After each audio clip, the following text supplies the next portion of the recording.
எல்லோருக்கும் வணக்கம். கல்யாண வீட்டு சமையல் சீரீஸ் எபிசோட் 3ல் நம்ம பார்க்க போகிறது பைனாப்பிள் ஜாம்.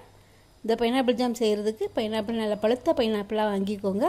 அப்போ தான் நல்லாயிருக்கும், புளிக்கக்கூடாது. நம்ம எப்படி செய்கிறதுன்னு பார்க்கலாமா? ஃபுல் வீடியோவை ஸ்கிப் பண்ணாமல் பாருங்கள். சேனலை சப்ஸ்கிரைப் பண்ணி சப்போர்ட் பண்ணுங்கள். பைனாப்பிளில் தோல் கட் பண்ணிவிட்டு நம்ம அதுக்கப்புறம் அந்த முள்ளாக இருக்கும்ல, அந்த போர்ஷனை ரிமூவ் பண்ணணும். அதுக்கு இப்படி கிராஸில் 3 கட் பண்ணிங்கன்னா உங்களுக்கு கொஞ்சம் ஈஸியாக இருக்கும். அதை நம்ம கட் பண்ணி எடுத்துக்கலாம். முள்ளெல்லாம் எடுத்த பிறகு பைனாப்பிளாக கட் பண்ணிக்கோங்க. அப்புறம் இந்த சென்ட்ரலில் உள்ள போர்ஷனை நம்ம ரிமூவ் பண்ணிடலாம். அது ரொம்ப ஹார்டாக இருக்கும். எப்போவுமே பைனாப்பிள் வெட்டும்போது கொஞ்சம் பிளேட்டில் வச்சு விட்டுங்க. அப்போ தான் அந்த ஜூஸ் நமக்கு வேஸ்ட் ஆகாமல் இருக்கும். நம்ம மிக்சியில் போட்டு அரைக்க போகிறோம், அதனால் கொஞ்சம் ரஃபாகவே கட் பண்ணலாம். எல்லா பைனாப்பிளையும் இந்த மாதிரி சின்ன சின்னதாக கட் பண்ணி வச்சுக்கோங்க. கட் பண்ண எல்லா பைனாப்பிளையும் மிக்சியில் கொஞ்சம் கொஞ்சம் போர்ஷனாக போட்டு நல்லா நைஸாக அரைச்சி வச்சுக்கோங்க. இந்த கன்சிஸ்டன்சியில் எல்லாத்தையும் அரைச்சி வச்சுக்கலாம். பேனில் கொஞ்சம் கீ ஊற்றிட்டு நம்ம ஆல்ரெடி மிக்சியில் அரைச்சி வச்சுருந்தோம்ல, அந்த பைனாப்பிள் மிக்சரை நம்ம இந்த கீ கூட சேர்த்து மிக்ஸ் பண்ணலாம்.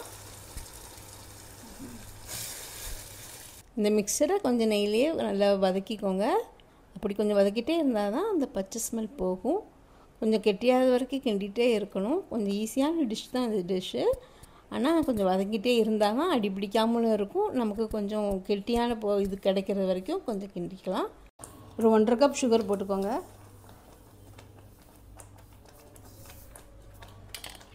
மிக்ஸ் பண்ணிக்கலாம்.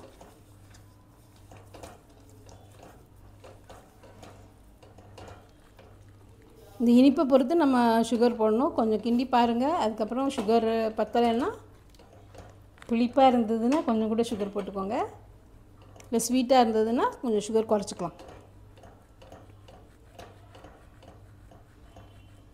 இந்த மாதிரி கிளாஸியாக வரணும். இந்த சுகரும் பைனாப்பிளும் சேர்ந்து வெந்து அது நம்ம திக்காக வர்றது வரைக்கும் அடுப்புலேயே வச்சுருக்கணும். கொஞ்சம் சிம்லேயே வச்சு பண்ணுங்கள். இந்த மிக்சரை 7 to 10 minutes நல்லா கொதிக்க வச்சுக்கோங்க. இப்போ லைட்டாக திக்காக இருக்குது, இன்னும் கொஞ்சம் திக்காகணும். அது வரைக்கும் கொஞ்சம் வெயிட் பண்ணலாம். இடைக்கு இப்படி மிக்ஸ் பண்ணி கொடுத்துட்டே இருக்கலாம்.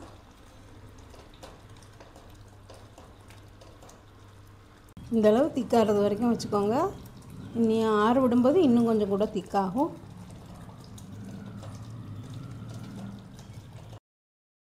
கேஷ்யூ ஃப்ரை பண்ணுறதுக்காக வேண்டி நம்ம இந்த பேனில் கொஞ்சம் கீ போட்டுக்கிடலாம்.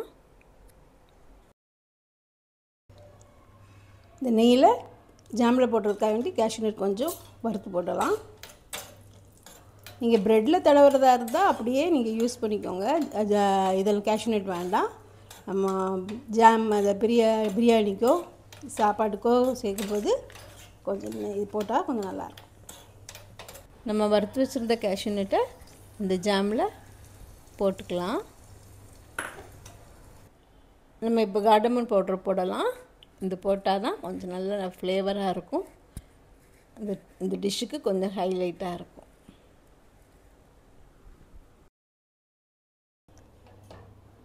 இளஞ்சுக்கெல்லாம் போட்டது அப்படி நல்லா மிக்ஸ் பண்ணிக்கோங்க. நல்லாயிருக்கும். பைனாப்பிள் ஜாம் ரெடி ஆயிடுச்சு. இதை உங்கள் வீட்டில் செஞ்சு பாருங்கள். இந்த குழந்தைகளுக்கெல்லாம் ரொம்ப பிடிக்கும். இது வெஜிடபிள் பிரியாணி கூட நல்லா இருக்கும். ப்ரெட் கூடயும் சேர்த்து சாப்பிட்லாம். நீங்கள் வீட்டில் செஞ்சு பார்த்துட்டு எப்படி இருக்குன்னு கமெண்ட் பண்ணுங்கள். ஓகே, தேங்க்யூ, பாய். நெக்ஸ்ட் வீடியோவில் வேறு ரெசிபி பார்க்கலாம். Please like, share and subscribe.